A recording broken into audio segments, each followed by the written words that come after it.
Yahya Sinwar, जिसको Gaza का Laden भी कहते हैं, गाज़ा का कसाई भी कहते हैं, इसकी कायरता की एक तस्वीर आई है। ये कितना बड़ा बुज़दिल, बेवकूफ़, बेईमान और लोगों को कैसे मजहब के जाल में फंसाकर इजराइल के खिलाफ उकसाकर अपना काम निकाल रहा था।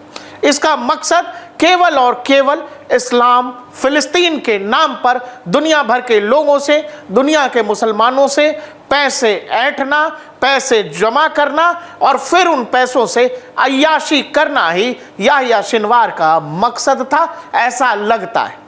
याह्या सिनवार अब इस दुनिया में नहीं है, इसको इसकी जगह भेज दिया है, सही जगह भेजा है इजरायली डिफेंस फोर्सेस ने।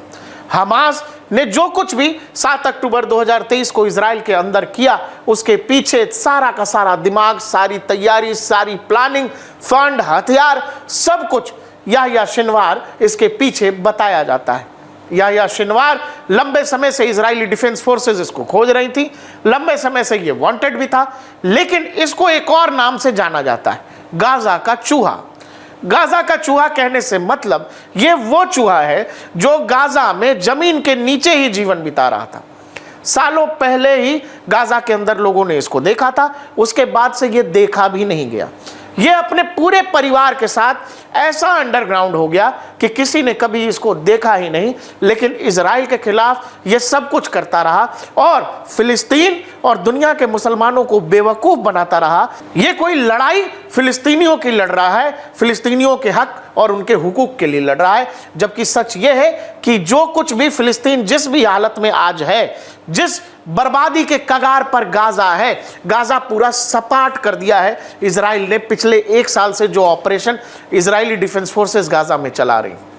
छोटे बच्चे, महिलाएं, बुजुर्ग सब दाने दाने को मोहताज है, लेकिन ये भाई साहब दुनिया भर के मस्जिदों में जो बता करके ये पैसे जुटाए जाते हैं, हमारे यहाँ भी होता होगा कि फ़िलिस्तीन के मुसलमानों के लिए पैसा देना है, फ़िलिस्तीन के बच्चों, वहाँ की महिलाओं के लिए पैसे देने हैं। क्यों? क्योंकि इजराइल फ़िलिस्तीनियों के साथ बड़ी ज़्यादती कर रहा है। दुनिया भर के मुसलमान भर भर के पैसा भेजते हैं कि फ़िलिस्तीन में रहने वाले, गाज़ा में रहने वाले बच्चों को भूखा ना सोना पड़े, लेकिन उन पैसों का होता क्या है?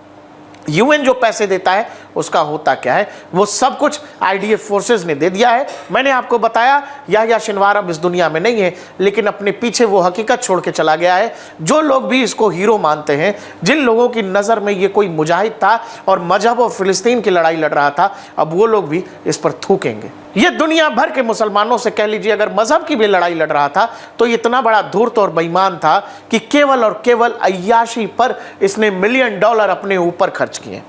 आईडीएफ ने वीडियो जारी किया है। 7 अक्टूबर को इजराइल के अंदर जो कुछ भी हमास कर रहा था, 6 अक्टूबर को यह आदमी क्या कर रहा था? जो कुछ भी गाज़ा में हो रहा है आज की डेट में, उस सब के पीछे बैकग्राउंडर यह है कि अगर 7 अक्टूबर 2023 वाली घटना न होती तो शायद गाज़ा वैसा ही रहता जैसा आज से 1 साल पहले था।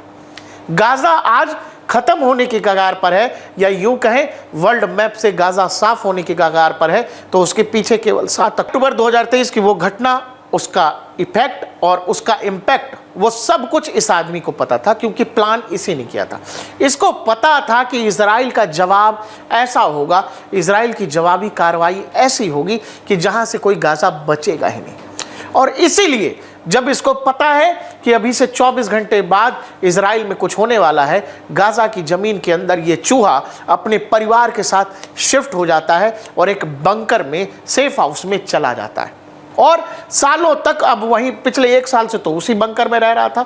जो वीडियो आए हैं 6 अक्टूबर को, ये पूरी मतलब इसको ये अंदाजा था कि 7 अक्टूबर के बाद से गाज़ा में जो वहाँ महिलाएं हैं, बच्चे हैं, बुजुर्ग हैं, उनका जीवन जो है नर्क से बदतर होने जा रहा है। लेकिन ये क्या करता है?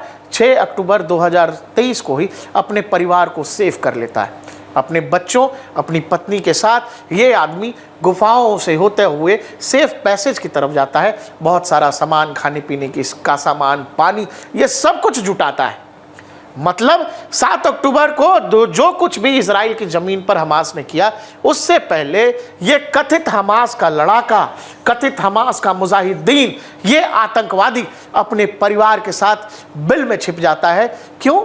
क्योंकि इसको पता है कि 7 अक्टूबर की उस घटना के बाद इजराइल क्या करने वाला है। जो वीडियो IDF ने जारी किए हैं वो वीडियो आपको देखने चाहिए। שלום, אז אנחנו הגענו פה למחבוא הראשי של יחיא סנוואר. פה הוא, משפחתו והשותפים שלו לפשעים התחבאו בתקופה האחרונה. אנחנו בימים האחרונים פשטנו לאיתור הזה. יכולים לראות פה מה נמצא פה בתת קרקע. כאן מימין יש פה את אחד מדי השירותים, לפחות שהם בנו לעצמם פה בתת הקרקע. חלל אחד, פה חלל נוסף. המשיך אחריי, בהמשך פה יש פה מטבח עם הצטיידות לתקופה ארוכה שהם נערכו עליה. ואפשר לראות גם שקים של אונר"א, ארגון שאמור לסייע פה לאזרחים.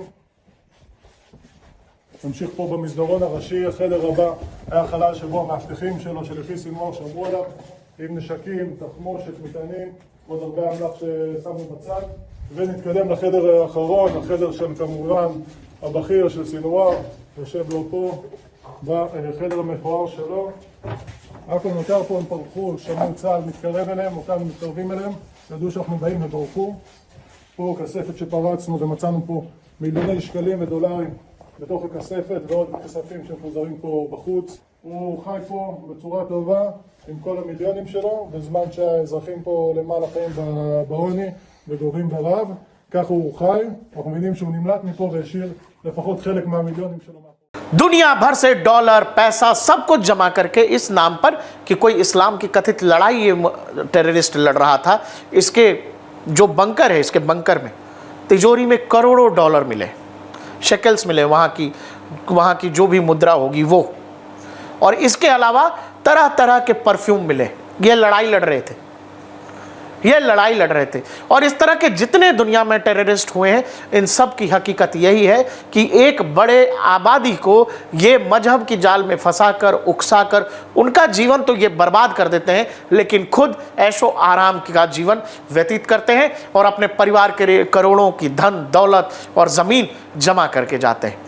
असल मजहब की लड़ाई की हकीकत यही है जो याहिया सिनवार अपने पीछे छोड़कर चला गया है। और अब इजरायली डिफेंस फोर्सेस ने उसका वीडियो जारी किया है कि कैसे ये रह रहा था और क्या लग्जरी लाइफस्टाइल ये जी रहा था।